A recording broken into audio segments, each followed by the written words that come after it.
Hello and welcome to another episode of the Full Force Weekly, brought to you by Generals Joe's Reborn.com with me as your host, Christopher McLeod AKA Diagnostic 80. For today's episode, I'm joined by the awesome Patrick Notpicard Stewart. In this regular video series, we round up all the week's news in the world of G.I. Joe. What is it, Pat? It's a Full Force Weekly! Yay! Back to normal. Pat's in the house. Hands are up in the air. Yay! How you doing, buddy? Doing okay. It's allergy season for me, so I've got a little bit of. Hopefully, I don't annoy people with a bit of occasional today. Yeah. I feel you. I feel your pain on that one. Allergies are the worst. Hope everyone's doing well in the chat and aren't sniffling or coughing in the chat. Also, don't put sniffles and coughs in the chat. That would be redundant. How's everyone doing? Lots of you in there already. Hello to everyone who's commenting already. Amazing stuff. It's the weekend. We're here. We're covering G.I. Joe. There's a lot to talk about. And I've thrown in a few things, Pat, that we've kind of already covered from last week, but I wanted your thoughts on them. Obviously, very specifically, the Super 7 Reaction Plus stuff, which we're going to be talking about later. Like loads of other stories that have been hitting us recently.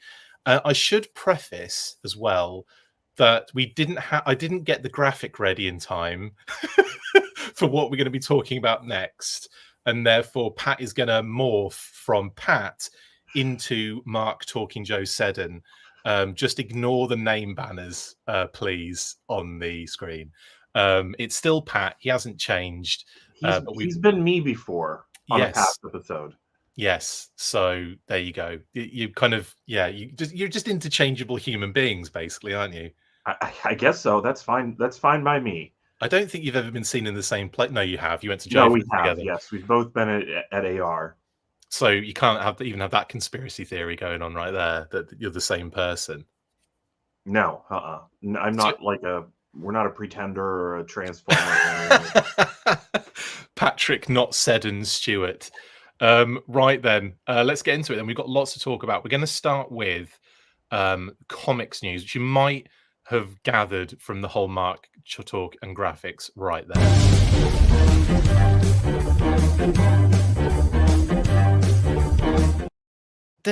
It certainly gets you pumped, that music, doesn't it? It does, yeah. It's a banger. Yes, Void Rivals issue 13 will see a significant appearance from COBRA La. So obviously we know that these the Energon universe is combining Void Rivals, Transformers, and G.I. Joe. And of course, we've already seen COBRA La show up. It's not their introduction to the series in Energon, but it is their probably going to be their most significant appearance so far. Obviously, we had a lot of COBRA La in the Cobra Commander series, and they have popped up in some of the other, I think like the special Energon series, the Energon Universe special Free Comic Book Day issue. So they've definitely kind of shown up here and there, but we have got some really cool covers and preview pages from what's to come in Void Rivals 13. And I've got to say, Void Rivals was a real surprise for me at how good it was, which it shouldn't have been because SKYBOUND have got a very good track record with new series, kind of starting their own kind of like IPs, as it were. So they've definitely got the talent behind it. So I shouldn't really have had any, concerns at how successful and good Void Rivals was going to be, because oh my goodness, they're on to I want to say 5-time reprints on certain issues. 5 reissue runs, man. I mean, it's really good to see G.I. Joe getting those kind of 1s and 2s and 3s kind of reprints, but I mean that's next level, isn't it? Yeah, that is crazy. I mean, I'm sorry to say that I'm behind on buying as well as on reading. Yeah, I've had a heck of a time. I haven't been on for a while, and it's been rocky times lately. So have not made it to the comic shop that is not local to me. Yeah, that I was traveling to and getting books every couple of months or whatever. But I plan on still getting back up to speed, and I think that this cover. I like the lighting on this. It's beautiful, isn't That's it? the thing that I'm really caught by. But yeah, all these reprints that they keep on doing just shows the demand to actually read the book, I think, as well, because that isn't just people buying variant covers just to have variant covers. I mean, it is a little bit. There's an element of that, yeah, but Yeah. still, I mean, obviously it doesn't hurt sales, but I mean, I think take out the covers. There's still some significant, Yeah. I don't think readership. they could just keep on reprinting covers and expect people to just keep on buying them. I think there has to be an element of people who maybe, like me, have missed out on the first printing and are just going back to grab with whatever the cover they can to read it. Absolutely. Ryan has got a good point here. He says Void Rivals has been very enjoyable on its own, even without the connection to Joe and Transformers. And that's, I think, the beauty part of it. There's a very interesting story there, and there's a very interesting kind of like universe that they've built. I think the Joe and Transformers aspect is, it's nice that they weave through like the Void Rivals story, but they're certainly not the focal points. And that's, I think that's the main thing that I've really liked about Void Rivals, that it stands alone as just a really good series. And then every now and again you're given like a reason to go, oh, hang on, yeah, there are Transformers in this universe. Oh, hang on, yeah, GI Joe is connected. Like you kind of drift away from it because it's that good. I've really enjoyed it. And then Matt comes up and says, I can't get into Void Rivals. Amazing. There's always going to be the case, isn't it? It's always going to be, you either get into it or you don't get into it at the end of the day. And if you're not into it, you're not into it. I'm not saying you're wrong. I'm just saying we all have different opinions about this stuff. But I've been blown away by Void Rivals, honestly. And yeah, this cover is really nice. This is cover A for Void Rivals issue 13. Obviously features Pythona and the Cobra La Royal Guard on the front there. As I'm sure Adam is very excited about this cover. This is by Lorenzo Di Felici and Patricio Del Peche. Probably ruined those names completely, but really nice cover here. And I agree with you, Pat. The lighting on this is really nice. It's that darkness, but you can still see everything very clearly. There's the kind of the lit elements are really coming through on there. Yeah, it kind of even looks like her eyes are have a not a glow to them, but like they're reflecting a bit from the light shining up on them. And it not that her eyes can't glow, they did in the cartoon. Yeah, true. So and they could do whatever they want with that character. Yeah. You know what I mean? So if they were glowing, it'd be fine. But I do think that it's just a matter of lighting, and I like how it's I just really like the way that this cover looks. This is my pick of the three. I'll just say that already. Oh, spoiler alert. Yeah, no, that's fair enough. Yeah, very cool. Like this one. I feel like they're kind of like arriving in whatever Void Rivals universe of space. They're kind of getting off their massive, like weird, like bug ship with the tentacles, and they're just kind of walking on the path of esteem that's gone out on the floor for them to walk out on. I think it's really cool. I like it a lot. Then of course we do have a couple of other covers. Now I picked these on specifically. There are more covers for Void Rivals in this particular issue 13, but I picked the ones that specifically had Pythona and Cobra La connections on there.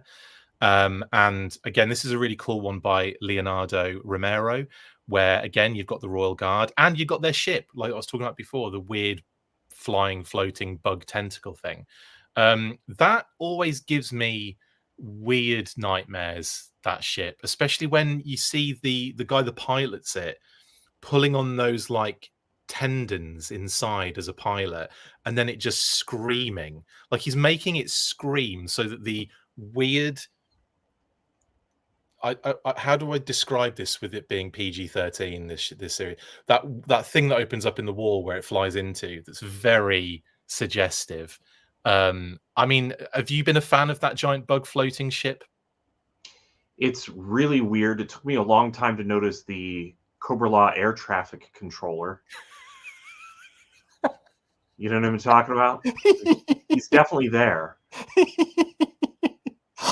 And it does seem like, I don't know what his job is, like how much traffic there is coming in and out of Cobra Law all the time. It's a secret society thing, and Oh you my have god.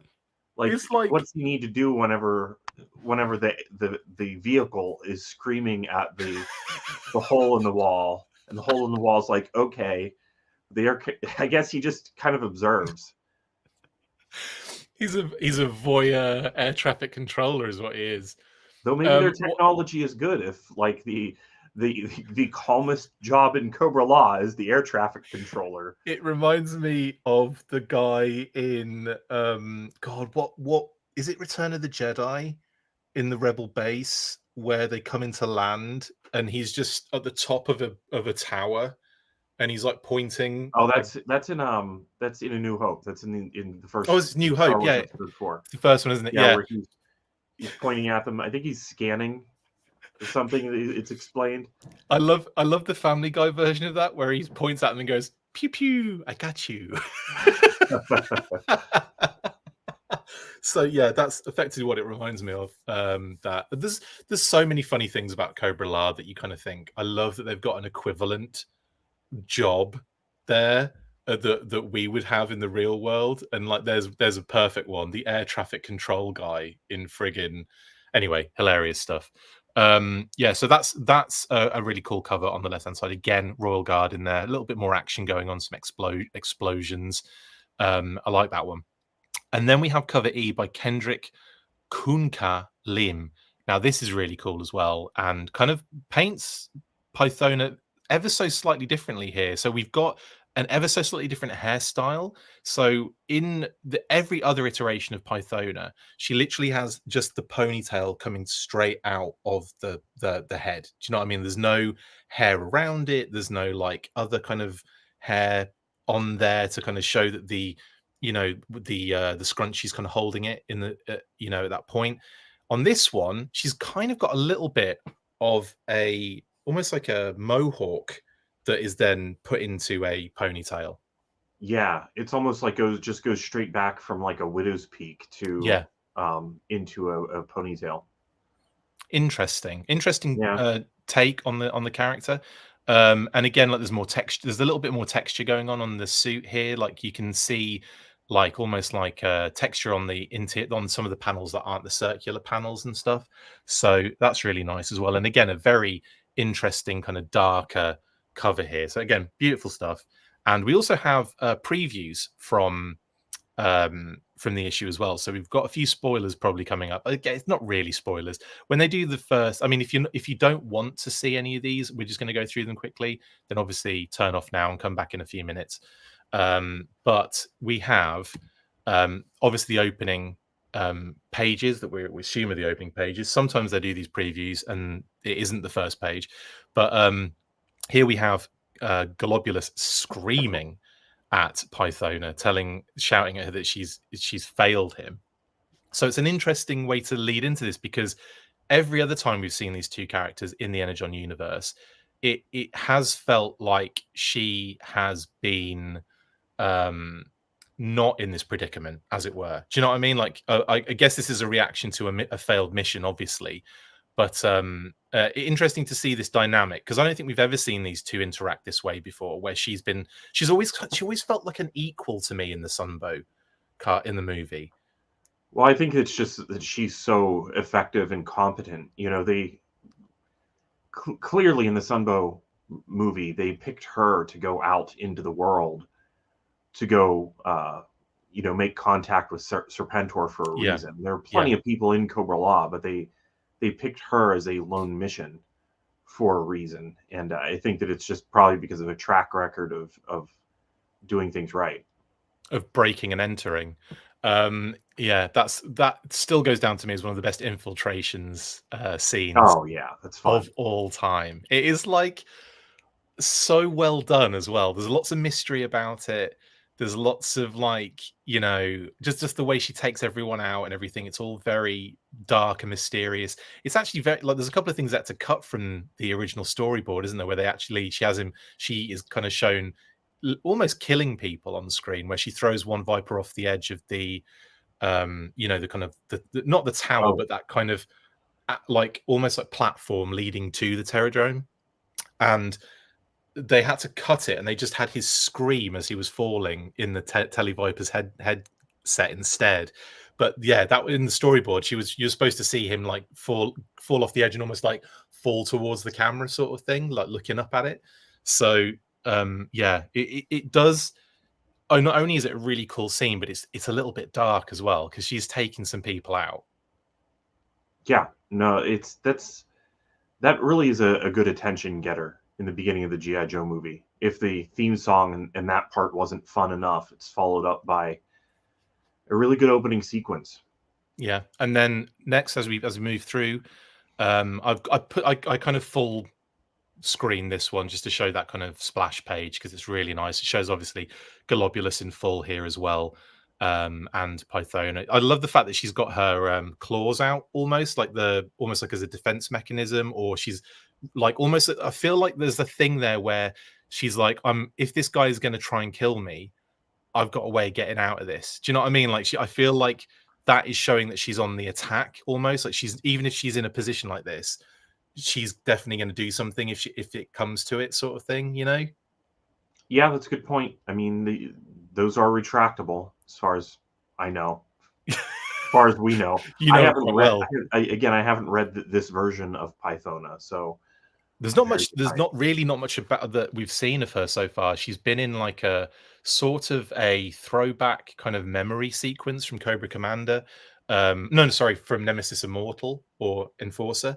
And yeah, like you haven't really seen a lot of her doing stuff. So this is the first time we're really seeing her in action. And then it turns out that it might have just been all a dream as she's woken up. So she may have just been dreaming this whole sequence of failing Globulus.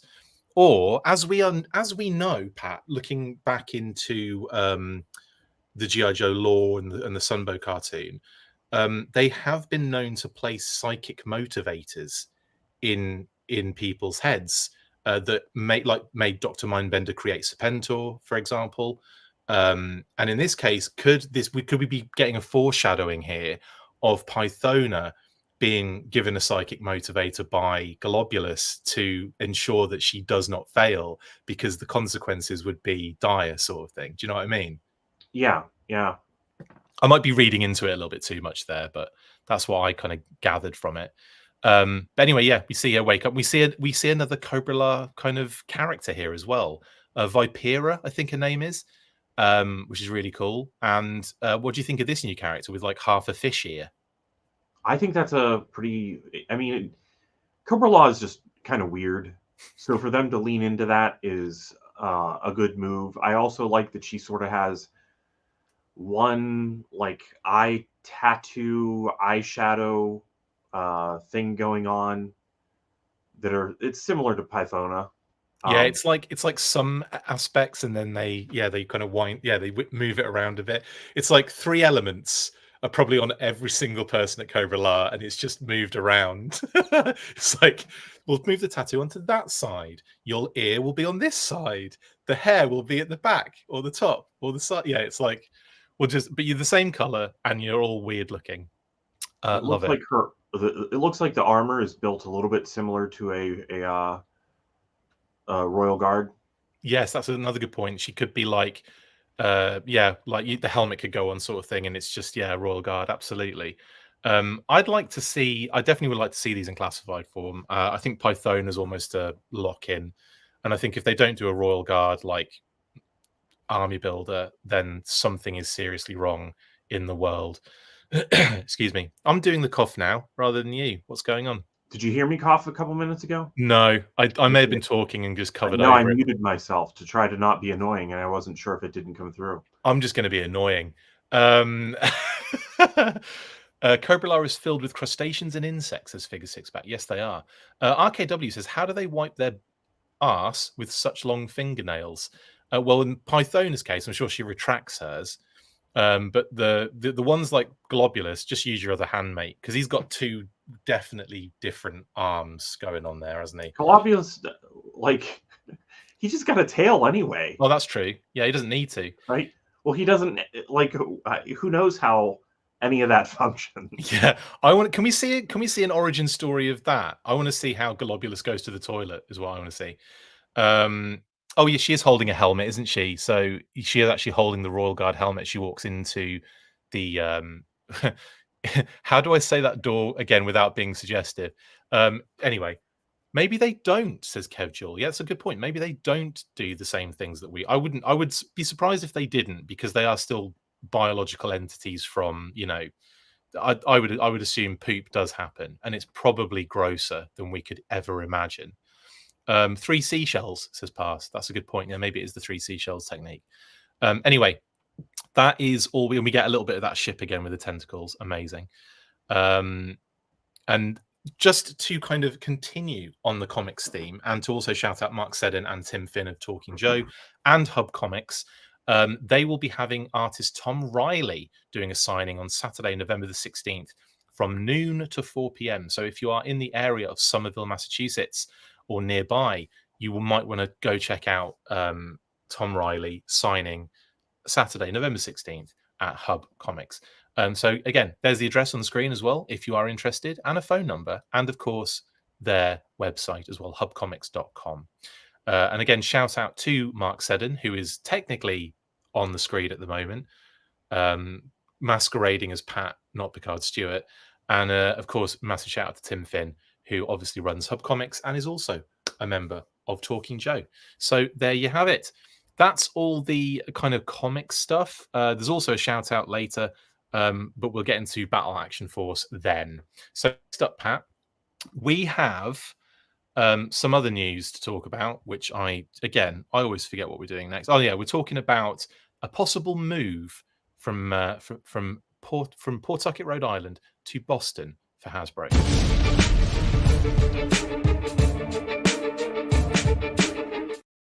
My goodness, I had to change some graphics then. I was like, fast. That was fast. I know, and I get less time on the bumper for the weekly. Anyway, Hasbro are considering a Boston move. Probably on all, you know, the way things are going, it looks like it's full force going to be happening. They've been looking at properties in Boston. A kind of article popped out the other day where the company didn't want to make themselves known, even though they were giving away sensitive information, that Hasbro had been looking at properties. And all Hasbro have to do is go, well, hang on, the only company we've talked to about about properties in Boston are this company. So it probably wouldn't take a genius to work out from Hasbro's point of view who had leaked the information. But yes, they've been looking at properties in Boston for a possible move. They're currently in Pawtucket, Rhode Island. They've actually moved out of their Providence corporate office as well. So everything is pretty much based now from this particular office in Pawtucket. And now Chris Cox wants to move the company to Boston.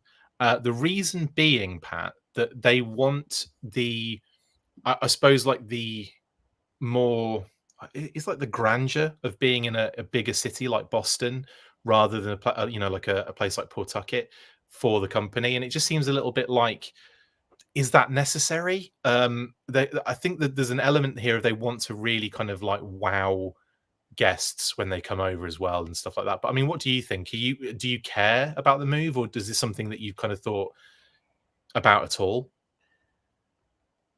I consider myself a fan of Hasbro in general, just between G.I. Joe and Transformers. I mean, I'm sporting the Hasbro boy shirt today. Nice. Yeah, it's a little, seems like a little bit of a weird move to me. I would imagine that taxes would be higher for them going into Boston. A lot more. Yeah, and I don't know that I really see what the benefit is going to be.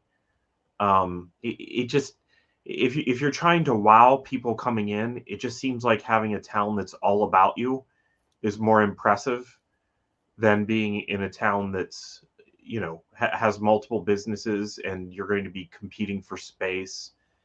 And I don't really know who they would be seeing on a regular basis. I mean, I really do mean I don't know. No, you're right. I mean, like, who are they going to be seeing in Yeah. Boston on a regular basis that's going to potentially make doing business a lot more fluid? Like, who are they going to see? I was thinking that as well. Like, I guarantee a lot of their big business stuff is probably done on Zoom or on like a Right. video call anyway, because most of them are going to be in California or New York or like what they'll be all over the place, like, you know, and so with that kind of stuff, I'm not quite sure what their aim is on that one. I think they just want more stature. They want a little bit more, you know, kind of to represent the company. But I will say, I love that building in Pawtucket is really cool. Um, I've always been surprised that it's in Pawtucket, but it's been there for so long. I mean, there's a real history to it. And anyway, a new article has come out as well from WPRI. That's why we're talking about it again today. And apparently, the Pawtucket leaders, like kind of like, you know, mayors and all the people that involved in the town, they are trying so desperately to keep Hasbro in Pawtucket, and I can understand why. You know, like they've lost a sports team recently, but they're building a stadium for a I think a soccer team soon as well. So they feel like they are that, you know, they've lost a few sort of kind of like, I don't know, like anchors to the community, I would say. And to lose Hasbro, which is so synonymous with the area, they have gone into like this kind of panic mode, basically. So some of in this kind of article, they have been talking about possibly, and you can see the article in the comments below. They've been talking about moving into this building, the Apex building, which is I've seen this so many times on the I-95, like driving over the bridge, and it is right there next to the bridge as you drive past it. You can't miss it. And I've always looked at it and thought, that is a weird building. And this is where Pawtucket are trying desperately to put Hasbro to say, like, hey, yeah, we'll renovate this entire building for you. You can, you know, you can work out of this kind of area and everything. But as far as I'm aware, it's a little bit run down. Like inside, like there's nothing in there at the moment, I don't think, that I'm aware of. It kind of looks like the office building equivalent of a Pizza Hut. Yeah, it does. It does. This would be great for Pizza Hut's HQ. Hasbro. I mean, they'd probably do some massive renovations on it. Maybe even changing this pyramid aspect of it as well. Yeah, maybe. But yeah, there's a lot of things to consider here as well. Like, and it says in the article as well. I believe it says in the article. And let me just see if I can find that particular point I'm talking about. But this is going to affect workers. This is going to affect people that work at Hasbro, because you've got a lot of people that have kind of moved either closer or they've moved nearby in order to be able to, you know, commute to work easily. And if you're going to move and shift to Boston, not only do you make that journey crazy long, but you also make it like really difficult in the case of how Boston traffic is. I was just going to say I've been through Boston a couple of times. Yeah, that's the traffic that's crazy. Yeah, it's awful. So what would they be looking at, a difference of maybe an hour? Is that right? Well, it depends where they are. So, like, for example, you know, if you're in like Rhode Island, say if you're in Pawtucket or in that area around Pawtucket, you're looking at an hour at the best of times to get to Boston, right? To get to Boston Airport, let's say, you're looking at like an hour. And then you're looking at probably more than that, because depending on when you go, it's either going to be, you know, an hour or it's going to be 3 hours, depending on what time you go, because you can get stuck in so many of those like tunnels, and like it just gets like crazy at times. There's certainly an element of corporate culture that also changes whenever people can't find parking. Exactly. And you know, it makes it so that everybody will just want to get out of work as fast as possible. Right. It changes things in so many ways to uproot and move somewhere. So yeah, I don't know. I mean, I guess we'll see, but with so many things up in the air, like I was trying to get caught up on some of this stuff before we started. Yeah. And the article I was reading was just like, so many of the players involved would have been different, obviously 4 years ago, but even just a year ago, with, you know, Alan Hassenfeld no longer on the board. Right. And like the governor is no longer the same as the person who would have dealt with Brian Goldner over these things. Yeah. It's a far different situation now than it was 4 years ago. Yeah. They have also mentioned as well. I should say this. They have also mentioned that they might also consider a move elsewhere in Rhode Island. So I think Rhode Island are just trying to keep them within the state. Honestly, now the bit I was talking about before was this comment by I think a spokesperson on behalf of so this was Congressman Seth Magaziner told 12 News he also spoke with Cox last week. In a statement, Magaziner said he and the rest of the congressional delegation is committed to doing whatever I can to support the state's effort to ensure that Hasbro continues to thrive in Rhode Island. He made no mention of Pawtucket. He said, while I won't discuss details of private conversations, I underscored the importance of giving Rhode Island the time necessary to develop a plan to meet Hasbro's needs and highlighted the fact that hundreds of Hasbro employees and the families currently live in Rhode Island. A move to another state would no doubt be disruptive to their lives and to their work for the company, he added. The other thing that leads into, Bud, is would this be one of those things where it lines up with a new layoffs kind of thing? Because you're talking about, I mean, how it's going to be a logistical nightmare. It's going to be expensive as hell to move, and it's going to be, I think it's going to cost a lot of people their jobs. Yeah, I agree. That was one of the things I kind of wasn't bringing up because it is the big elephant in the room in discussing this, because they like to lay people off so often. You know, it's a shame that that's business as usual at Hasbro, but Yeah. it seems to be. So I would hate to see it happen. I'm sure even if they didn't want some people to go, that just the move would make the life situation not work for some Right. people. Yeah. And they're going to lose some people in a move. But you know, then they may see who can't go and who else they can potentially cut. I don't know. I would hate to see it happen, but I'm also a very sentimental kind of person. Yeah, I'm the same. Like we used to live really close to the actual Pawtucket building, and I like that. I like the thought of it just being like arm's reach almost. Like I could just walk out. I could literally walk to it in like no time at all, genuinely. And that, like, I like that kind of thing that it was right there. And then we moved away, but it's still not that far. Like you know, you just drive down the road and you're there pretty much. Um, Well, and I like that. I love the thought of that, and the thought of it being like all the way out in Boston, which again isn't that. I mean, it wouldn't be impossible. You're talking like an hour and a half probably to just add that to getting to it. And like I like to go there just in general, and like you know hang outside until security kick me out. well, But like what there's a lot of stuff like that really that I'm going to miss if it does move. Yeah, and you were in a building with a lot of Hasbro employees, like some of the younger people, and it just that kind of makes me think, you know Yeah. what does a move to Boston do to a younger generation's ability to take a job at Hasbro? Because finding a place to live is such a big pressure of, In you know, moving Boston, across the country. Yeah, moving to Boston is in mass, like Massachusetts, like so if in Rhode Island, like Rhode Island and Mass, right? For those that don't know, I'm sure lots of you do, but Rhode Island and Massachusetts are like, neighboring states basically. And Rhode Island is not that far from Boston. Like, certain parts of Rhode Island are not that far from Boston, obviously. Like, but you go into Rhode Island and the costs come down, like the rent comes down, the prices of houses come down. yeah, It's really like a location-based thing more than anything because it's a beautiful place with beautiful scenery, and it's still expensive. Don't get me wrong, but like Massachusetts, you go into Massachusetts and everything just goes up. Doesn't matter where you are in Mass, it's just like super expensive. So imagine that as like you say, a young person that just moved into like an apartment block nearby, right?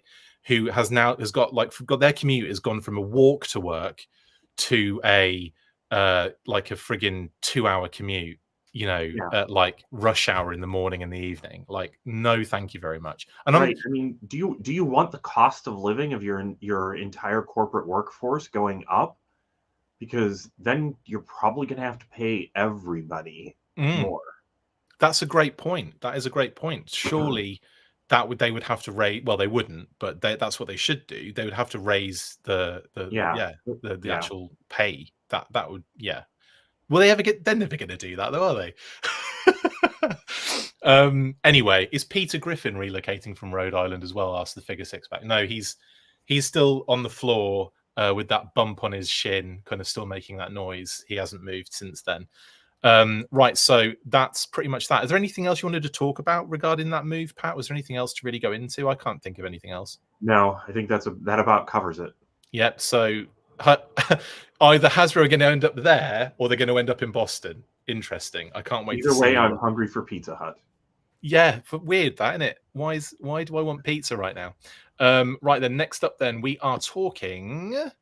Oh yeah, I think I've gone Mega next. Yeah, we're doing Mega. Let's do it.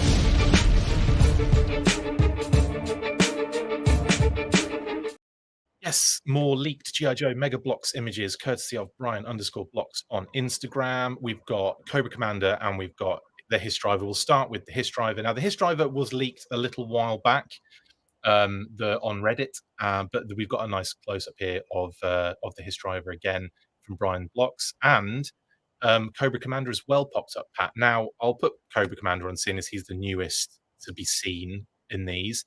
Now, we were talking off screen a little bit, and you had kind of like a theory as to what this could mean in regards to the connection of Duke and Ace. Yeah, I still am of the feeling that this is some kind of Mattel Creations set or sets. Totally agree. Because it seems like you have Ace with, the traditional, or I should say the Sky Striker with the traditional driver Ace. Yeah. Or pilot Ace. Yeah, pilot. And then Duke with it.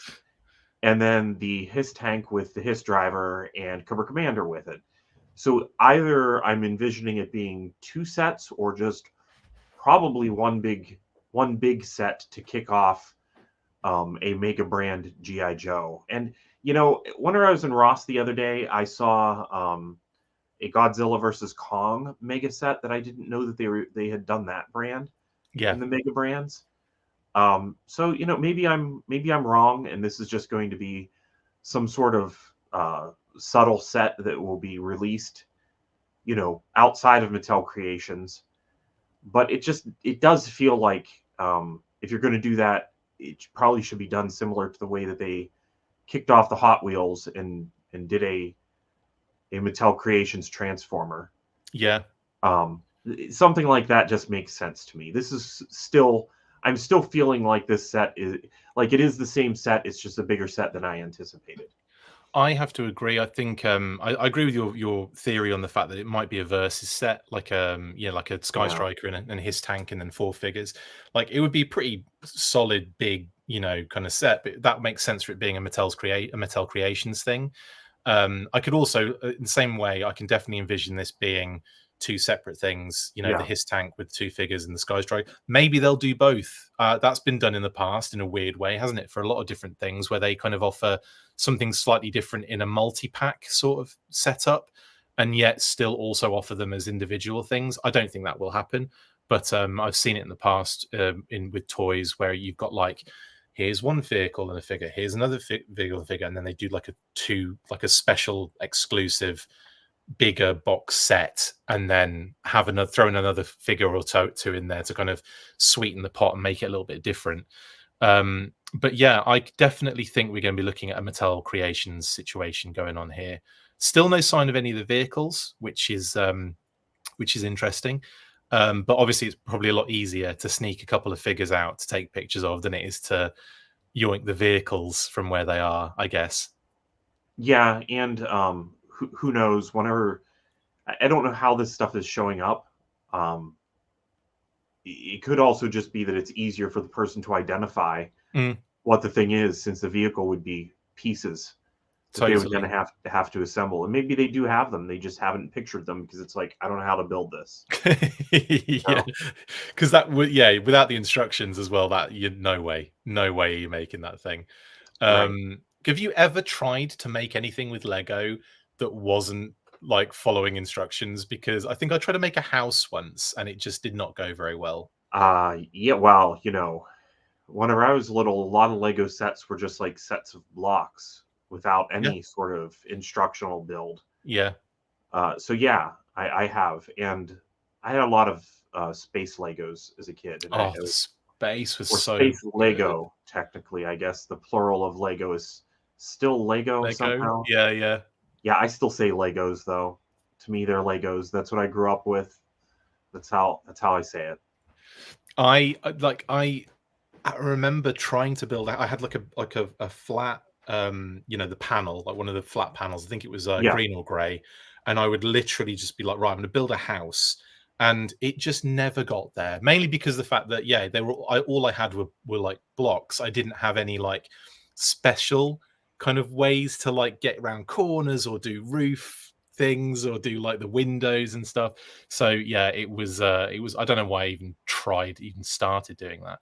But I used to love the space Lego, and the knights were amazing, like with the castles and everything. I had I had the pirate ship as well, one of the pirate ships. That was amazing. Um, yeah, they were fun, man. They were yeah. so They good. they didn't really have that stuff whenever I was into Lego. I'm so old that my first like Lego minifigure was the 4-piece with no face. Holy Where crap! I it thought you was were gonna. just a It was the first Lego ever made. no, like the wooden one, the wooden stuff. No, uh, but yeah, it was just like one block that was kind of wedge shaped with little nubs on the side to Mm. represent the lower half of him, and then the arms were just bumps on the sides of another trapezoid Oh my with a goodness! peg on the Yeah, top, and I then know a exactly. standard Yeah, peg and a hat. That was the minifigure. damn. That was what, from 1655? Was that year? Yeah, it was the year 1655. At first, I thought you were talking the Lego set number, as if I would Is remember. that number 1655, Pat? No, I was talking. I was being a dick about the year.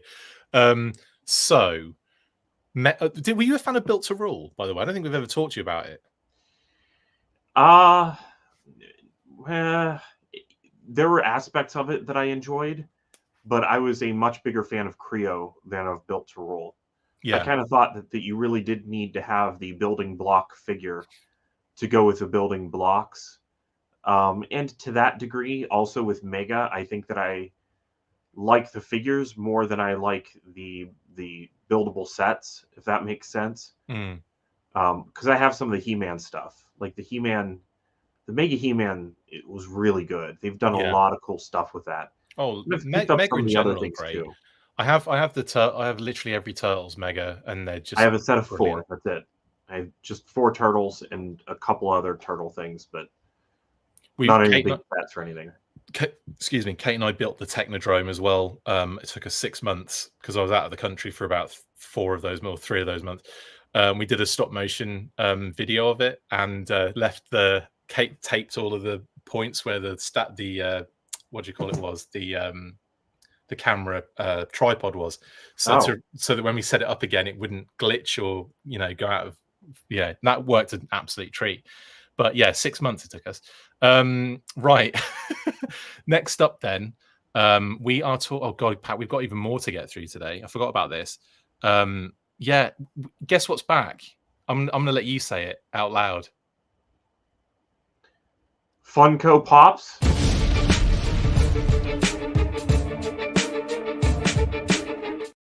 There was an ever so slight question at the end, question mark at the end of that. Funko Pops? Yes, Funko Pops, guys, are back. Calm down. I know you're all really excited about this. Um, but let me get into how this is going to work, because the video pops up the other day from Funko and G.I. Joe kind of combined, on their Instagram reels, saying that, uh, Funko Pops are back for G.I. Joe, and there's going to be both digital and physical collecting involved. And I watched this video and I'm kind of like, oh, okay, so there's like digital trading cards, all right. That's fine. But then this is how it's going to work, and try and stay with me on this. On October the 8th, you're going to be able there's an example of a digital trading card pack that's being torn open digitally. You're going to have the opportunity to purchase packs of these GI Joe Funko cards, right? Now, Yep. there's a standard. I'm going to get the website up just to get all the information. There is a standard pack, which I think is $9.99. So, and I should also state that you won't be able to buy these until October the 8th. So you can open packs and collect digital pops basically on October the 8th. Then, depending on how many you've bought, either standard packs for $9.99 or a premium pack for $29.99. Yes, Pat, $30.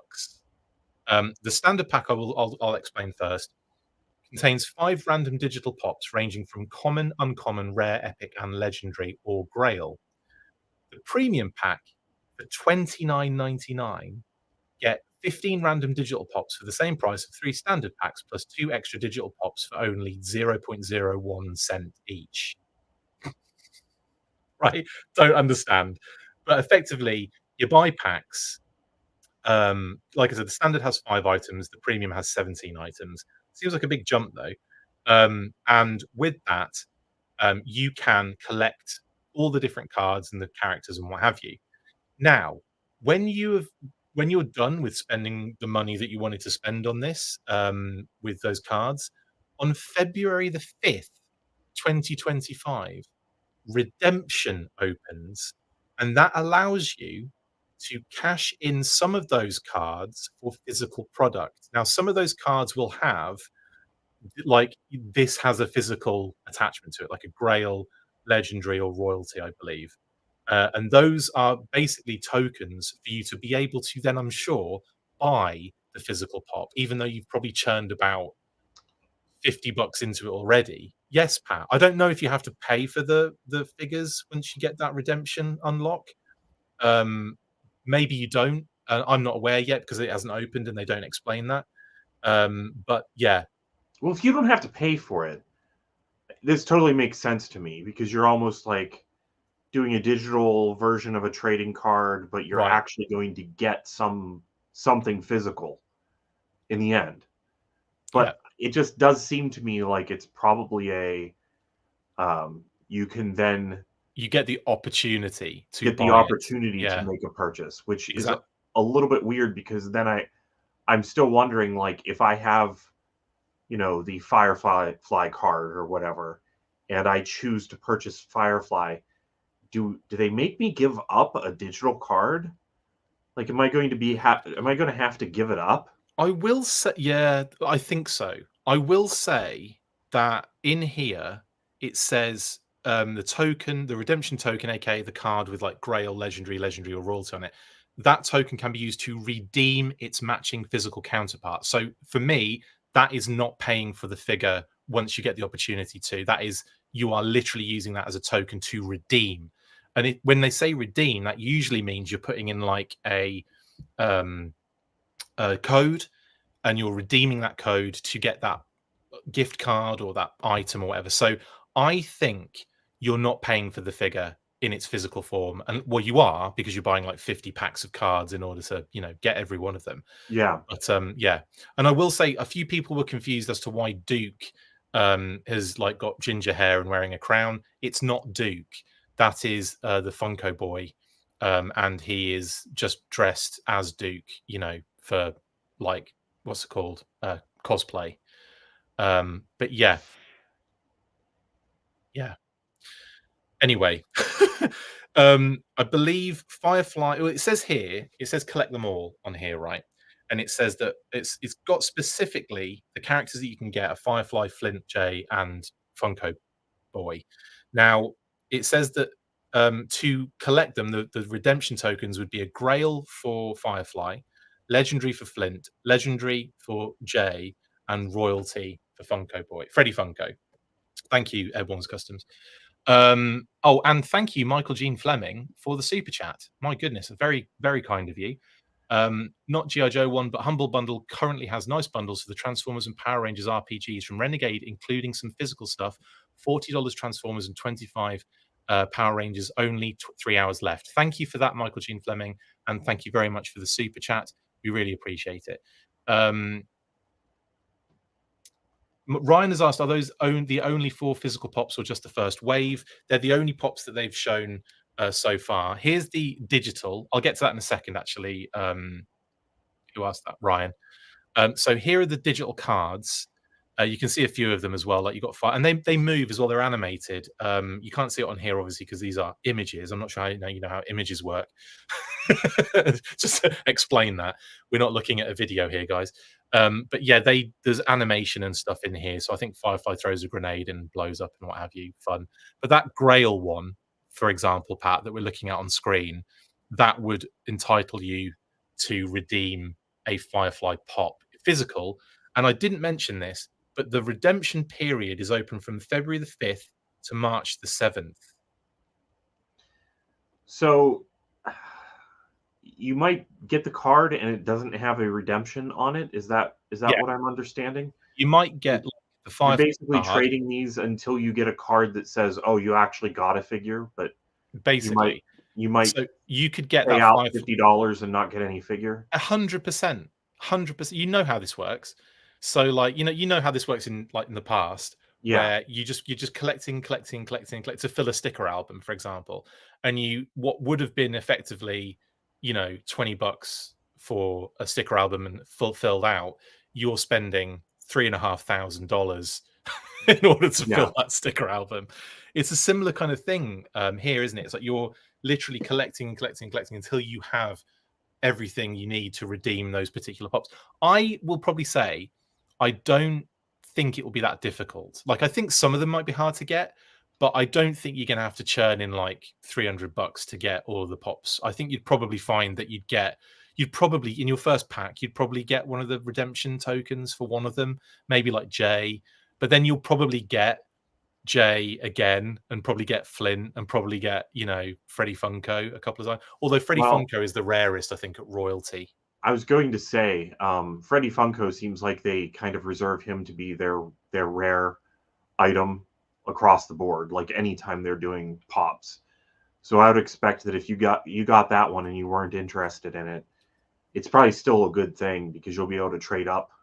Yeah. So it's really weird. If you go to drop.io, which is DROPP, I believe, yeah, .io, you'll be able to see all this information, but it is very convoluted in order to get I'm pops. just wondering how they're handling the production of this too. Like, what happens if this hurdle, like this bottleneck of people to collect these, if digital trading cards, because first of all, can you even trade them? Because I don't know. That would be you can't interesting. trade them. They're not trading cards. It would be nice if you could trade them. That way, like if I had 2 Fireflies and you had 2 Lady Jays, we could do that swap. And then when it comes time to do redemptions, yeah, then we don't have to worry about actually paying shipping twice. You know what I mean? yeah.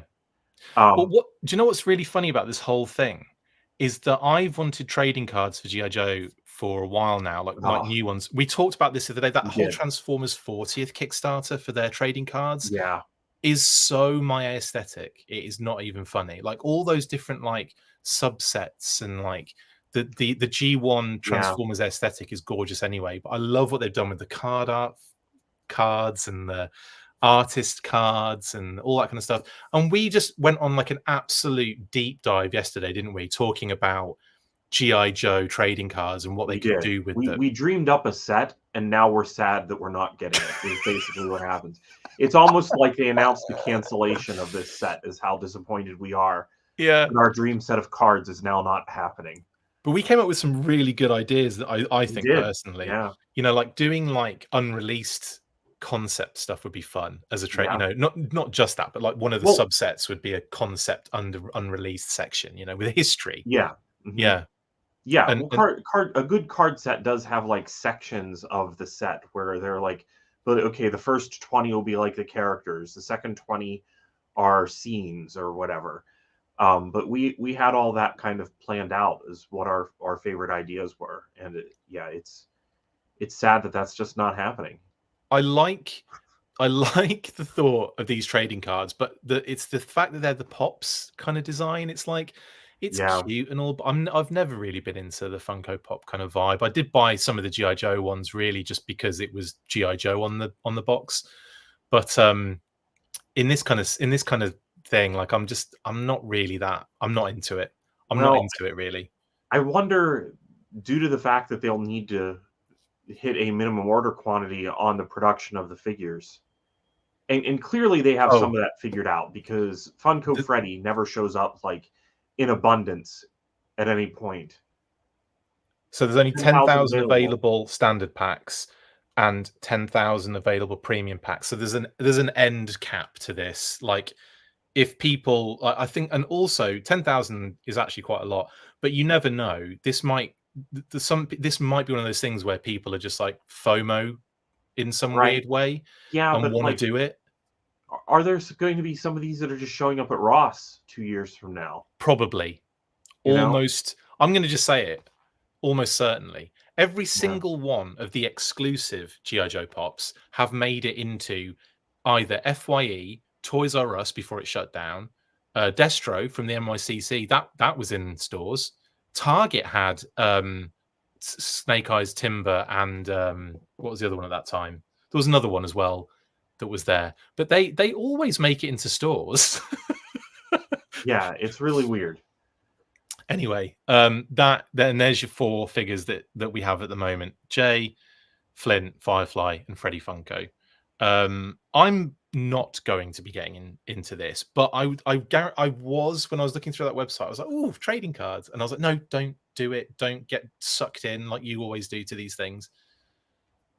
Yeah, no, I enjoyed the conversation about trading cards that it spurred between the two of us, but just us two at the end, wasn't it? Really, pretty much.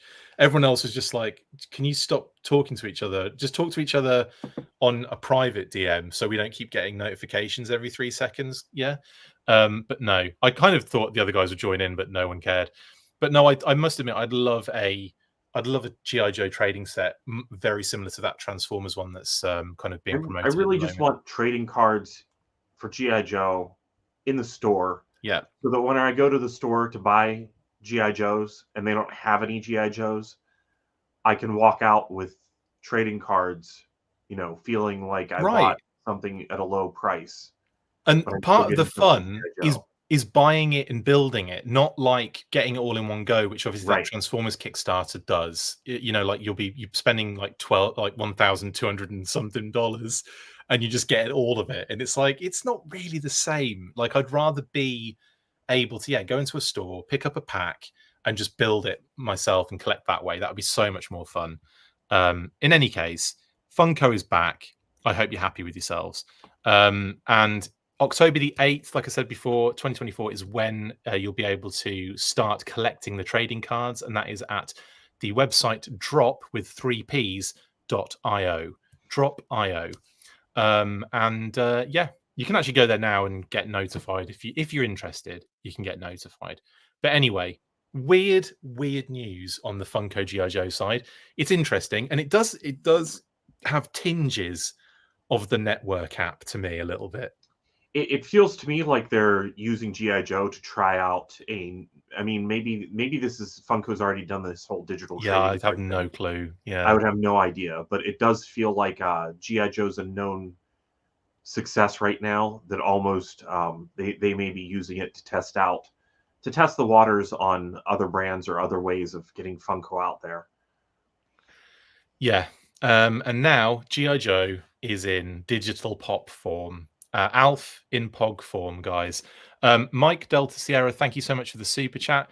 If you wanted to say something in there and it didn't work for you, just put it in the comments and I'll read it out. But thank you, Mike Delta Sierra. We really appreciate the super chats, even if there's no chat involved. But no, definitely, if you want me to read out a comment, don't have to pay for it. Again, just put your comment in and I'll read it out. But thank you so much. We really appreciate that. Tor says, newsflash, Cobra Commander announces their new coin cryptocurrency. Amazing. That's exactly what this is, I think. This is what this is happening to us right now. Right, so there you go. Funko Pops, we're done.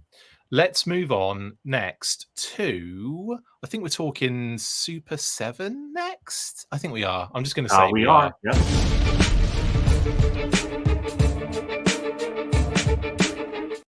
Right, let's get into this. We've got lots to talk about with Super 7. First, we'll start off with the BBTS teaser pre-order for what appears to be O-ring twins set on October the 1st, starting at 2 p.m. Central, which is like 3 p.m. Eastern, I want to say. Yeah, I think it is. So that will be going up on BBTS. We'll probably find out on the day what it is. But we assume here, Pat, that it won't necessarily be the same as the Target exclusive Twins 2-pack, which you were told by Brian face to face at Joe Fest, right? As I recall, yeah, whatever I typed and sent you a message, that was what he had told me. And as I recall, yeah, he said that it was going to be these were going to be available at Target. Maybe some of that has changed. Yeah, could be. It's possible that they've shifted some things. We definitely seen some shifting of announcements on the reaction side of things in the past, like the regular reaction, not the reaction plus. So yeah, I mean, it's possible things changed. It's also possible that the background of red is some sort of hint. Right. Yeah. I mean, the background of red is on all of them, but because there's a lot of different pre-orders and stuff. But you got a point. Oh, A couple okay. of people did mention that it could be Crimson Twins literally in crimson suits, because obviously it's the suits version of these two. Well, yeah, it is. It's obviously the Yeah, suit it's a suit. silhouette. So yeah, I could see them doing a 2-pack in a different deco theme, basically, which would make sense as an exclusive for BBTS. But we'll find out, I guess, very soon when we don't see them in Target, or if we do see them in Target and these are different, then we know. And of course, we're working on the assumption of these that we saw at both Joe Fest and SD. Well, Pat saw them up close and personal, actually. Pat, what did you think of the twins, by the way, in their suits? It's really nice to finally get twins in a suit sculpt that was meant for them from the ground up. Like we already had the headman reused, but that's not the kind of suit that they were wearing in the cartoon. Those were nice at the time. I appreciated getting that. It was exciting, but I think that it's a little bit more fitting that they actually get their own sculpt. Absolutely, and they look really good, I think. And yeah, when they're decoed as well, that's going to be pretty cool. And the And if the art, box, that's yeah, not like an old box just to kind of have nostalgia behind them. They went through the process of making a really nice box. definitely. I love the art as well. The fact that you've got the blue blazers and the grey pants as Yep. well. So I'm excited to see the whole deco on these and everything. And I think, would you, if BBTS do have an exclusive themselves, would you be like would it be fun for you for them to do like some sort of crimson suit thing for them? Oh, Do you think that's like a good I mean, one to do? there's not a possibility of these sculpts not being reused, I don't Right. think. I mean, it has been a little bit surprising sometimes in the reaction line, and especially with anything else coming from Super 7. There have been times where something is a brand new sculpt and it never gets reused. Hmm. But I fully expect that the reason why we're seeing Snake Eyes, Cobra Commander in this first wave is because of the fact it's the core characters. We've discussed that a million times, but I think it's because of the fact that they know they'll be able to use those molds multiple times, so introduce them early. So yeah, I'm expecting a lot of the reaction plus stuff to be revisited in new colors on a regular basis, semi-regular basis. Definitely, and I think I'm so excited to see these in particular. And I think it's that twist on what we already have that I really like. The fact that we've got them now with these suits, like new sculpt kind of suits for the O-ring twins. Brilliant stuff. And then if they're going to do a crimson one, I think that's also pretty dope. So and kind of makes sense. It fits with the theme of them as Crimson Twins as well, if that is what's happening, which we If don't that's know what's yet. happening, I'm trying to remember if maybe there was another appearance of them in the cartoon where they were colored differently. Like They've there's been in definitely the different suits in the blue past, I want blazer to and say. gray pants. Was there another color that they wore? I want to say I've seen them in suits that have been the same color across the board. Like But just solid blue, maybe. yeah, Like so it it may could not be, be just crimson. It could yeah, be that they've noted like an their alternate comic Sunbow book deco. version. Yeah, that's a really good point, actually. I think that's a really good point. Either way, we're speaking to Brian very soon, so hopefully I'll be able to ask him the question: what is the Crimson Twins, mate? What are they coming as? Obviously, he might not be able to talk on the stuff that isn't out yet, but by the time I speak to him, it will be beyond the 1st of October. So we'll already know what that 2-pack is on BBTS. Anyway, that's that first bit of news for Super 7. But also, Pat, the reaction figs are already here. Now, I was really surprised because usually when anyone in the industry says, you know, whatever company it is, if they say these are slated for this period of time, fall this year, right? It very rarely is the case that they hit that date. Were you surprised to see these so early in fall as completely meant as was said by Brian when they were talking about the Reaction Plus? Were you surprised to see them hit shelves so quickly? Yes, one of the first images showed up. I started thinking to myself, well, maybe that actually is coming out of China or Right. Vietnam or wherever maybe these were appearing, and we won't have them in hand for a while still. But then it was Target, and other people started posting them, and then mine showed up. Actually, they're due to show up on Monday, and they showed up yesterday. Damn. They're just So turning up early in every facet, aren't they? yeah, yeah. No, that's great. And what are your thoughts on them so far? I mean, obviously, you know, I've been talking about them on the show for the last couple of weeks, but in your absence, I wanted to know your thoughts on these figures, really. Well, the thing that struck me right away was actually the packaging, Yeah. because you have that white border that's along the outside compared to you have like the Oh, yeah. well, here I have from a Ross find a previous, Funko Super 7 reaction Yeah. standard Cobra Command. Well, it's not the standard one, it's the shiny one. And then the other one, but you can just kind of see, I mean, aside from the fact that this one's shiny, you can kind of see the big differences there, Yeah. on how much this one looks more like a classic GI Joe Right. packaging. It Right. really does. I mean, it stands out. It's the same art for Cobra Commander, that's been changed just a little bit to move his Cobra logo and such. But it has like the Cobra the enemy call outs in a different spot. The Super 7 logo, they've moved it Yeah. obviously to the other side. It looks a lot more like a classic GI Joe package on the front and on the back. So that really struck me a lot. Opening up the figures, it's really promising. They're not quite to the same specs as like a vintage GI Joe buck, but I think that they are trying to, like, I'm getting the feeling that they're trying to develop their own very specific Right. Super 7 O-ring style.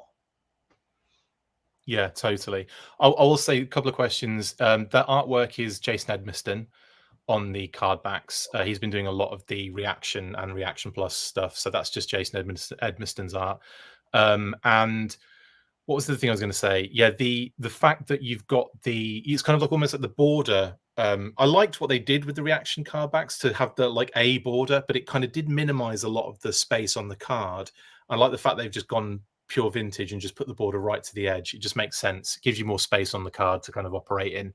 Yeah, And yeah, it looks really nice with the vintage stuff. And also, there's a couple of things came up recently where it would appear that customizers might be okay here with O-ring stuff because they do work well together with the vintage O-ring construction, don't they?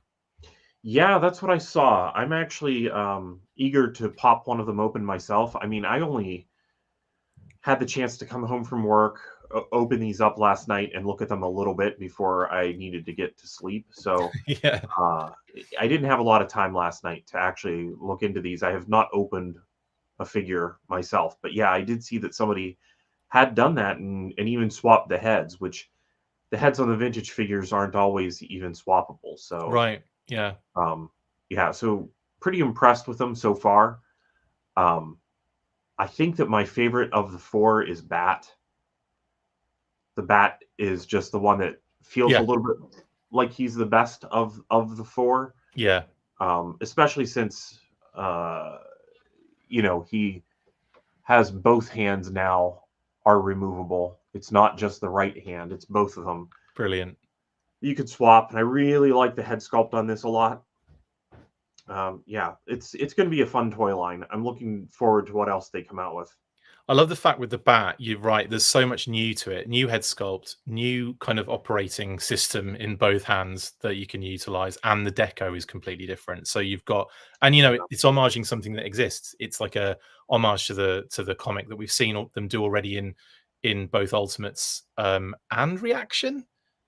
Have they done it in Reaction as well, or have I just made that up? I don't think they have in Reaction, Just no. Ultimates then, So isn't it? it's kind of interesting that they didn't, now that you mention it. Yeah. They did every other I mean, armor there's a build Reaction possible. bat, but it's not the comic book. It's not that one. Yeah. What do you think of the kind of addition of the blue on Snake Eyes in that kind of homage to some of his comic kind of colorings? Um, I kind of think that I will be looking forward to a new deco on this one because Yeah.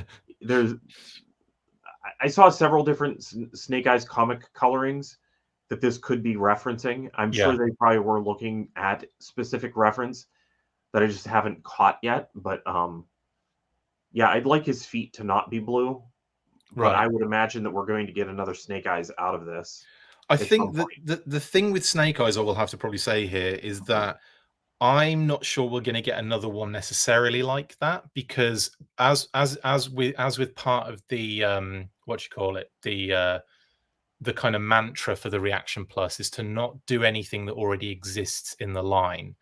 And obviously that doesn't mean, we're not going to get an exact version of V2 Snake Eyes from the toy back in the day, but it does open the door a little bit for things like this, where you can do a slight deco tweak to make it different. So therefore it's something that doesn't exist already in the line. I don't really know what else you could do other than maybe the Sunbow color, like where he's purple, more or less. Do you know what I mean? Like where they've done like a, Yeah, yeah, I don't yeah, know. or one that's more toy-like because this is a very charcoal-looking color of the figure. They could make him still a little bit of a darker black as well. There's a lot of different options. I think that even with just the reaction figures that have been out so far from Super 7 for GI Joe, people don't necessarily realize how different some of the figures are because Yeah, it's clear that they have their digital sculpts, but they actually were doing new tooling for some of the figures that I think people didn't realize were actually new, like the Arena of Sports Snake Eyes and Duke. mm, It came with those glow in the dark accessories. People were like, it's just the same figure, but with new accessories. It really wasn't because, right, like, the grenades on Snake Eyes' chest have been removed because right. in that scene he didn't have grenades for himself to use. So they removed those from the sculpt. So it was definitely new tooling. And we may end up seeing something similar to that. I could definitely see them making modifications to some of these. Maybe there's another similar Snake Eyes coming. Do you think we're getting issue 21 cover ripped sleeve sort of scenario? We could, I mean, I wouldn't think that they'd do rip sleeve on a V2 Snake Eyes, 1985 Snake Yeah, it's Eyes. got to be the V1, isn't it? Basically, or It some does, approximation of the V1. Yeah, yeah, they but I could think they could really play up what, because the reaction ones are quite good in that there's like a lot of that they could take from. They could effectively like O-ring up the reaction versions of that, couldn't they? Really? that's the weird thing is there's so many reaction ones that they could redo. Obviously, CoverGirl here is Yeah, essentially a reaction figure redone. I mean, so is Cobra Commander. It does feel like there's just an opportunity to go back and redo some things, and that kind of just is kind of the territory we're in. I think that most of us probably wanted this to be the reaction GI Joe line from right. the beginning. From It's a day little one. weird. Yeah, I mean, the reaction stuff is in a weird spot because I always want whatever brand is in reaction to look like the actual vintage items, like the Star Trek stuff. I would have liked to look like either the Mego stuff or maybe the Galoob stuff, and it yeah. didn't. It was hitting upon their own style that they were kind of developing, and that's what I think is going on right now with the O rings. Um, it's not point by point exactly the same way that GI Joe was. You could tell that it's the hands that really stick out to me, but you get actually a really nice forward position out of them. Like a lot of times the C grip on vintage Joes would cause the gun to kind of be at an angle. Yeah. Whereas these, it really can stick just straight up. That's nice. Yeah. Yeah. So Really I cool. think that the reason for that is they're developing a little bit of their own style so that Yeah. things are interchangeable for them in the future. Awesome. So overall, if you were to give a rating out of 10 for the figures so far, based on all the, the kind of the hype and everything, and the fact that, you had quite high expectations for them, what would you kind of give it overall at the moment? Oh, that's really, really difficult. I would say, I guess my metric a lot of times is how close does it actually match vintage GI Joe? But that's not always fair, because if that's not the point of the project, then why should that be the metric? Right. If these were a figure that was at retail alongside GI Joe, I would say there's still something about the very specifics of the buck and the style and the ball neck. I do miss the ball neck on some of these. Yeah. That I would say they're not quite as good as the vintage GI Joe, but that might just be vintage GI Joe addict talking. Measuring them against other 80s O-ring stuff, they're way better than most anything else. Like, you're not going to pick these up and feel like it's Leonard quality. Right. You know what I Yeah. mean? Yeah. What and saying that, Leonard, like looking back, was actually pretty high quality compared to other O-ring offerings. Yeah. But these are way better than that. I would definitely recommend, if you're interested at all, pick up the bat and use that as your test of whether or not you're into these. And are you going to give me a number, or are you just Oh, a deciding? number. It's somewhere maybe like right now I'm feeling like they're a 7, 8 with a promise to be up to like a 9 by the Oh, time that's they're done. high. That's good. I didn't It think I is was. very good. I'm Yeah. excited. This is probably my new main GI Joe toy line right now. I'm eager to see what else they come out with. I'm eager to buy more of them. And I do kind of feel like these ones will be better once they're part of a larger collection. Does Yeah. that make No. sense? I know exactly what you mean. Yeah. No, that's great, man. That's cool. Awesome. Death Valley Machine says 8 out of 10 if Snake Eyes had no blue. And also said 6 out of 10 as well. So that's interesting. Cobra Commander and Bat are the standouts. So cool. Yeah, let us know what you guys think in the comments. Are you a fan of these or not? Now, moving on, but staying with Super 7 quickly, Pat, we have got this popped up. Now, they officially teased this on their socials. Now we saw this leaked a while ago. Now it was the version 2 Storm Shadow Ultimates figure, basically kind of version 2, in that it was a redeco of the version 1 with the digital camo on it. And this is obviously the back of the box that they're teasing officially now. So and saying coming soon.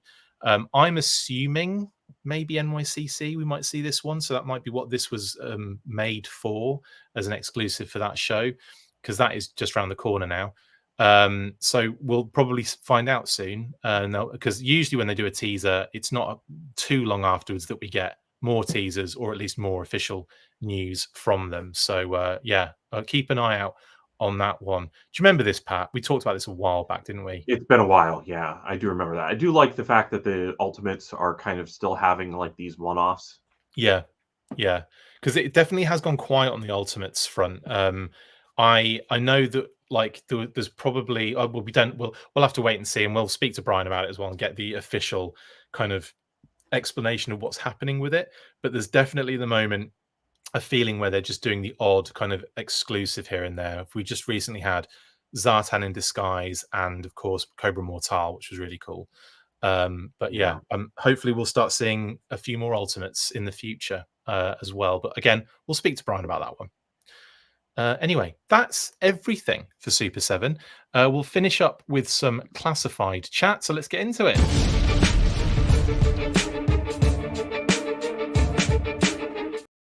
Yes, so classified, we've got leaked images, we've got shipping updates, and we have got what the hell happened yesterday to talk about as well. So We'll start with Hobby Base, who have been posting images of figures that are coming in at the moment. They also posted one recently. I think they just got in Iron Grenadier, regular Iron Grenadier as well. So that's kind of fun. I know the 60th. I think Adam even said that he got his 60th Halo jumper in the post the other day. So these things are flooding now um, into the US and around the world. So not too long to wait for that wave of figures. We've got Raptor in there as well, Iron Grenadier Bat. It's just it feels like there is a constant influx of toys, and it is quite alarming sometimes. But anyway, those are on the way now, guys. So get excited. Also, we got a Dragonfly update, shipping update, and obviously it was that they are checking now, making sure people are getting their addresses right, because on Thursday, October 24th, that is when they end that and they start shipping these things out. So I think we can expect a very early November shipment of Dragonflies to start showing up, which is very exciting indeed. Um, Pat, are you excited for this one, or are you scared? Uh, I don't know. I still, this is Glenda's arriving. Yeah, so it's Glenda for you. You're really excited that Glenda's coming. It's more. This was more the Glenda HASLAB still for me than it was the Dragonfly HASLAB. So yeah, I mean, I'm eager for everybody to get it in and to really enjoy it and to have a lot of fun. For me, I know that I'm not going to be putting this thing out and displaying it though. There's just absolutely no way that there's space in my life to display a Dragonfly. Right, I don't have space for it. You're not going to do the same thing you did with that. Do you remember that helicopter toy that they did? They did not Fly it around and have it crash. Yeah, crash into the back of the. Could you No. imagine the size Yeah. of that? My goodness. Anyway, hang on. I'm just multitasking. It could be that Ultimate Storm Shadow is on the BBTS 25th page as well. Thank you for that bit of information for October the 3rd at 2 p.m. CST. So that's probably what it's for, not NYCC at all. Thank you for that. Appreciate that. I think that was that Ray? Thank you, Ray. Appreciate that very much. Ritz, sorry. I think that was Ritz. I don't have your name on this. I think it's Ritz. Thank you, Ritz. Anyway, that is the HASLAB as well. So I've got to say I'm really friggin' excited for this one, and it is 100% going to be on display because I've made a huge space for it to kind of sit on top there with the 3D printed Skyhawk, and a few other guys and gals on there. Anyway, that's the Dragonfly. It's coming. Act accordingly. Then we also got from Shawlu more images, kind of close-up images of the secondaries for the new Viper, the kind of retro Viper. Now, it's not clear whether they're going to do a completely different figure underneath. I imagine there's going to be reuse from the previous Viper here, and that the secondaries are going to do most of the work. But I'm also kind of hoping for like a sleeve rolled up sort of vibe as well with the arms, and maybe that is something that is happening. But obviously, those pieces and parts aren't necessarily on the the underground scene just yet. But Right. what are your thoughts here, Pat? Because obviously this is not the figure underneath. This is a regular Viper with those secondaries added. Is that digitally colored in then? This one here, I think I'm not sure if it's digital or if they did like an actual paint job on it. I'm not Okay. sure. It could just be a paint job they put on it. Okay. Yeah, I don't know. I am hoping for it to look a little bit more classic. Yeah. For sure. That was kind of an issue with a couple of the retro figures, like the Snow Serpent did not quite nail down the Snow Serpent look, in my opinion. I think that's one of the dangers of just kind of converting things rather than doing ground up for both the retro look and the classified not retro figure. Yeah, because like the retro trooper was a little bit of like I think that was a bit of a miss, honestly. I would have liked to have seen them do something literally retro for Cobra Trooper, rather than effectively a repaint, kind of kit bash sort of thing. With the Snow Serpent, it was the missing accessories that did it for me, like that kind of ruined that one a little bit for me. The figure's perfect, like great and amazing. The deco's really nice on it as well. But the fact that we don't have those retro accessories really do kind of like, it's not really a retro release in that sense. And I know that they're doing a balancing act here of making sure that things can be within the budget and everything. But I just feel like if you're gonna do it right. And if you can't do it right, throw something else in that just needs a redeco, that literally is just a redeco that won't need a lot Yeah. of retooling. Because I think people would appreciate that more than doing like a, well, we'll do some slight changes on it. Um, but yeah, and I think they're slowly coming to terms with that, having seen the reaction to some of those releases so far in the retro series, which has been really good on the whole. Yeah, I'm sure that they have to justify the costs, but at the same time, if the justification causes it to be so similar, there's they've got to keep in mind that collectors may not be able to justify buying it, Exactly, and so exactly. maybe they need to have there be that much more space. That's been kind of one of my things that I keep on talking about every time new figures pop up, is that I want a little bit more space between a retro look and Right. the classified look. Sometimes the classified figure is just so close to what the vintage looked like anyway. I'm like, why not just go What yeah. all in and just make it the whole thing so that you don't need the retro release? And that, I don't know, some of the retros like Zartan that still has not shown up anywhere near here. That's People still have magic. them Just on pre-order. It's just so yeah, that similar. yeah, I'm with you on that one. I like the deco, but at the same time, like, what's the point? What was the point of the Destro one? What was the point of the Baroness one?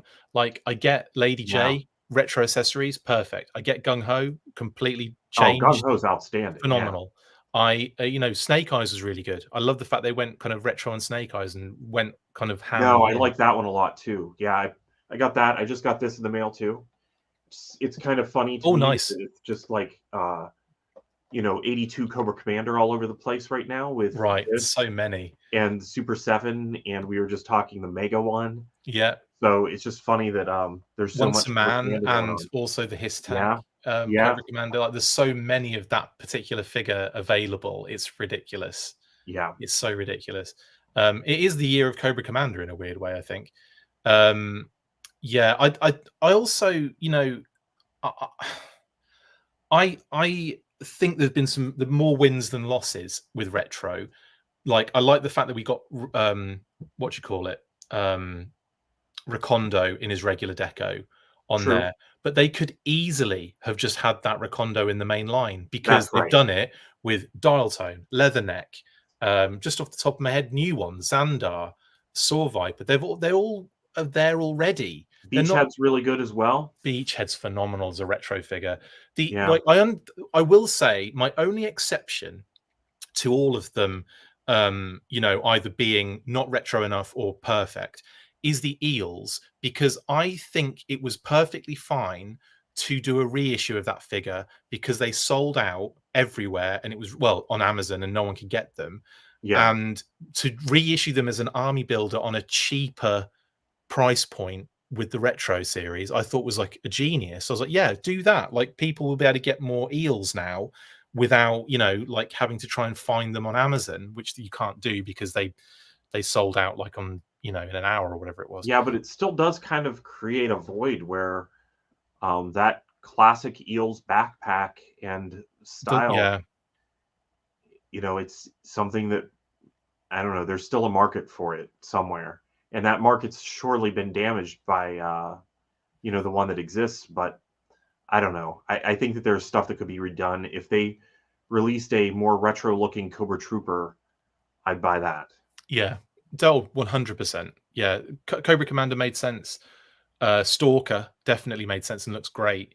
But yeah, in terms of some of the other ones, it's just like we either do the repaint where it can work, or do another figure because it, you know, it's not going to the kind of halfway house doesn't quite work with it, unfortunately.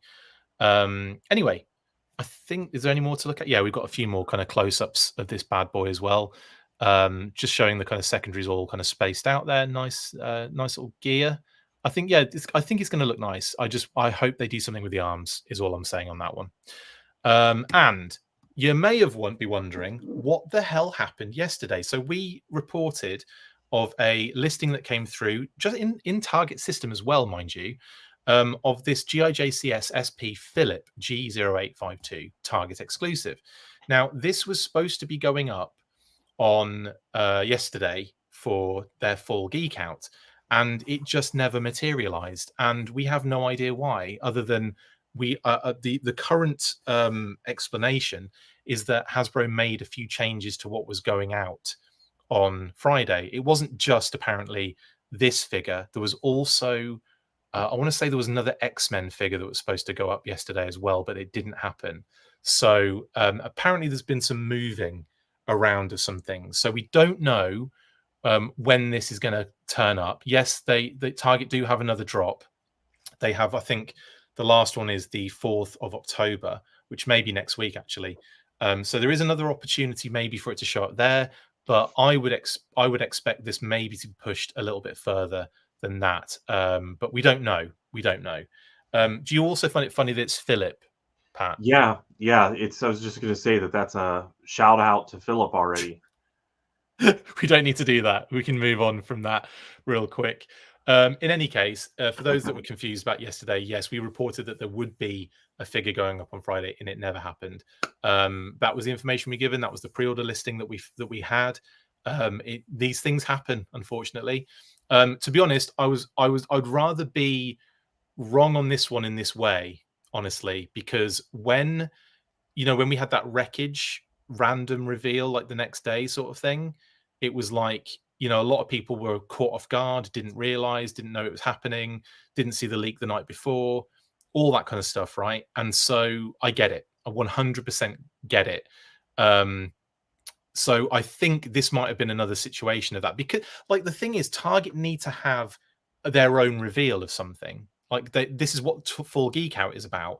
If they can't have their own reveal of it, then maybe there was a conversation with Hasbro to say, let's pull it. Because as Jeremy Kimblin's made clear here in the comments, Dan Yoon actually said that 97 Rogue was pulled for that was the figure I was talking about before. So that one was actually pulled. So I wonder if with this one, that was also the same situation that happened here. Either way, I'm sure we'll see it in the future at some point. Just don't know when, really, at this point. Now, this listing, it's $24.99, so it's a single figure. Yeah, we'll see, won't we? We'll see in the future what actually happens. Right, that's everything. We'll get into shout outs now, Pat, if that's cool with you. Sounds good. Let's do it. Have you tried HOARDAR yet? No? Well, you need to. If you have a collection of things and want to create a fun and easy way of organising it and of course showing it off, then get involved. You can post items and build collections, and you can drop a status like getting a fun delivery or seeing some awesome related stuff on your travels. Build your collections with HOARDAR. The app is free to download on Google Play and the App Store, so what are you waiting for? Get to hoarding.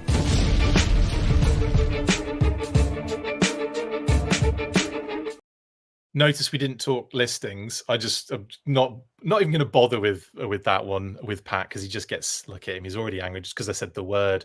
I will be doing a listings update on Monday though, if all goes to plan. And also I want to shout out our patrons now. I did say I was going to go live with kind of an episode for you guys yesterday, and the day got away from me, unfortunately. So hopefully I'll be able to do that later today. And if not later today, because that might also be an issue, then we'll just do the usual Sunday thing. But you never know. Either way, you're going to get an episode this weekend. Pat, go to you now, buddy, for your shout outs. Okay. Yeah, so shout out to Philip. Yay! We just did that. Target and Hasbro already gave him a shout out, but I'll give him one as well. And also, you've got what current video have you got up at the moment on articulated points? The current video is Eco Warriors Part 2 is the most recent video. If you saw this, or most of this, I should say, as a part of Operation Armor, we did have a pretty significant chunk of this video I think was new. Awesome. So yeah, this was a lot of fun. It was also a lot of work. Yeah. Uh, Always the so way with an armor video, isn't it? it Always. is. Yeah, it is. But yeah, so this is Eco Warriors Part 2, and hopefully we'll have Part 3 up before long. I don't know if that's the next thing that we're posting or if there will be something else. Yes, Sharlock, I will be at Assembly Required this year. So will I. Yay! Finally getting to a convention for the first time since the Assembly Required, or was that like 2 years ago? You're going to be at Assembly Required this year. Yeah, that's what we're aiming for at the moment. We've put all the plans in place to try and get there. So yeah, we're going to be doing that as well. Kate will be there too as well, Nice. as it stands at the moment. So yeah, hopefully we'll see you guys there. Shout out to Pat's amazing Eco Warriors accessory animations, says Mark. Oh my God, Pat, that video where you show how that accessory that would have fired a missile and spooge was amazing. I really appreciate it. Yeah, that was. I was doing that only for myself at first, because as we were trying to put together all the pieces, because Right. Chris and I had a big back and forth. Chris Murray and I had a big back and forth about all the details of Eco Warriors that we were going to need to cover, because he'd been gathering stuff for a panel for so long. Yeah. And it was just going to be way too long. But as I got to that point, I just noticed that like the trigger was going to fit in the spot. So it's like, what if I cut that out? Oh yeah, that does fit. These are the same scale. Then I started cutting other pieces out and just kind of putting them in. And I was like, Amazing. if I throw that in and animate it for myself to watch it, and I'm like, oh, this is pretty neat. And then I realized, oh, it's going in the episode. It's so good. I love how it's very clear as well. Like everything's broken down and kind of moves around, and it kind of locks into place. And you see the mechanism work and the missile kind of go out. You should have added spooge animation though. There definitely. Right. Well, it does speak to the people at Hasbro, how well they were doing their technical drawings, that many years later I could just like be like, oh, it all fits together and functions on paper. Serious question for you. When you realized that and did you then go, what other concept stuff have I got where I can try this animation technique out again? You kind of, but a lot of the stuff is not like a mechanism, and a lot of times you don't have all of the pieces of the mechanism. It was just very fortunate that that one happened too, because we did that for, I think, Sludge Viper, but not for Flint, because one of the pages for Flint is missing. Oh no! So yeah, I would have done it for Flint as well, but couldn't. You just have to make it up. Anyway, amazing stuff. Figure Sixpack says, so is there still an interest on the Wrath of Cobra game? There are, yes, 100%. I mean, it came out yesterday, but it was not the day before, 26th. But it's only for the PC at the moment, so I haven't been able to play it yet. I'm waiting for it to come out on Xbox before I play it. But we are very excited. I know Pat is very excited about this as well. Can't wait for Wrath of Cobra. Yeah, probably making a gaming system purchase just for Wrath of Cobra. So very excited. So it is weird that we didn't talk about it, even though it's out. Yeah, I mean, but I've talked about it to death, honestly, the last couple of weeks. And I'm also trying to get that interview set up with Kerry Vandenberg again of Maple Leaf Games. Anyway, cool. Shout out to Chris Murray as well there as well. Brilliant. Shout out to Brian Sauer and of course Assembly Required.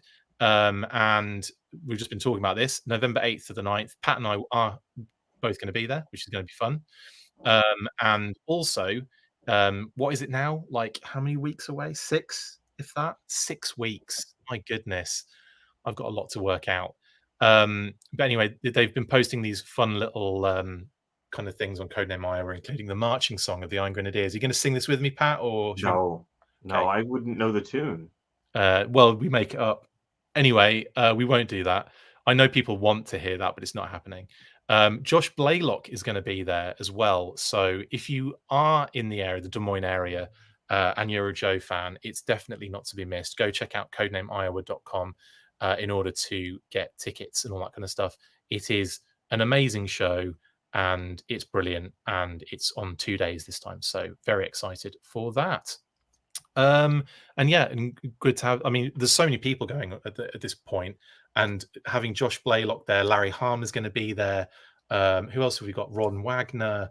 There's so many people that are going to be there, like kind of signing and doing. It's going to be great. So make sure you get along to Assembly Required. Also, Battle Action Force Deluxe Treasury Editions are still available for pre-order, and they are now on Previews World as well. So you can find the links in the description below. If you want to, you can order as well still from TotalToyBooks.com and get 25% deal on that one as well. Yes, Mark Pennington's going to be there, and Word Burglar's going to be performing. Thank you, Mark, for throwing those extras in there. Much appreciated. How could I forget Word Burglar as well? Terrible of me. But yeah, loads of people are going to be at AR. Now, Deluxe Treasure Editions, like I said, Previews World, so they'll be available through local comic stores as well if you want to do it that way too. Now, I've also done an interview with the wonderful Dan Larson of Toy and Secret Galaxy fame. You can check that out on our YouTube channel right this second. It was a lot of fun talking with Dan. And then Dan invited me to go on a show with him and Geek Life Dad to do some talk about the 1982 G.I. Joe line. So that was really fun as well. And that will be going out soon, I hope. But that will be audio only, I believe, because I was far too ugly for that particular show. But yeah, go check out our interview with Dan. It's really good. And I'm in the process currently of doing the Lenny and Tony interview, editing that as we speak. Well, not as we speak, but I will be as soon as I get off this call with Pat.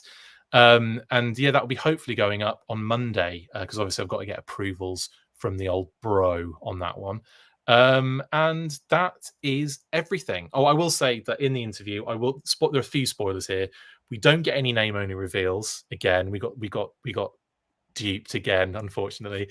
And what was the other thing I was going to say? I tried to get in as many questions as you guys sent us, as many as I could. It goes on over an hour, and I did as many as I possibly could. And so hopefully, there won't be that thing of, oh, you didn't ask this, you didn't ask that. I tried, okay? We just ran out of time. So I did as much as I could, and maybe on the next one, we'll get more in. But anyway, that is everything. Whew. Thank you to all our listeners, viewers, patrons, all of you guys for supporting the show. Pat, thanks for coming back again, man, and making it normal again. Thanks for having me again. It's been far too long. It has. This episode's been far too long as well, and you're going to have to rush off to work. Anyway. I need to rush to work, yeah. Right, stay fresh cheese bags. And as always, you know what to do after 3. 1, 2, 3. Full force. Laters. Make sure you get involved with the discussion by liking, sharing and commenting on these videos, and as always you can keep up with the show after listening by following on X, formerly Twitter, @TheFullForce, liking the Facebook page, facebook.com/TheFullForce. We've also added a brand new Instagram, so check us out there as well @TheFullForce Podcast, and if you would like to contact the show you can message us on any of those platforms with feedback and questions. We also have a Patreon page, so if you want to show your support for the show, see your name up in lights on these videos, or enjoy exclusive bonus content, then check out patreon.com/TheFullForce Podcast, or click on the link on any of the posts this podcast appears in. Full Force.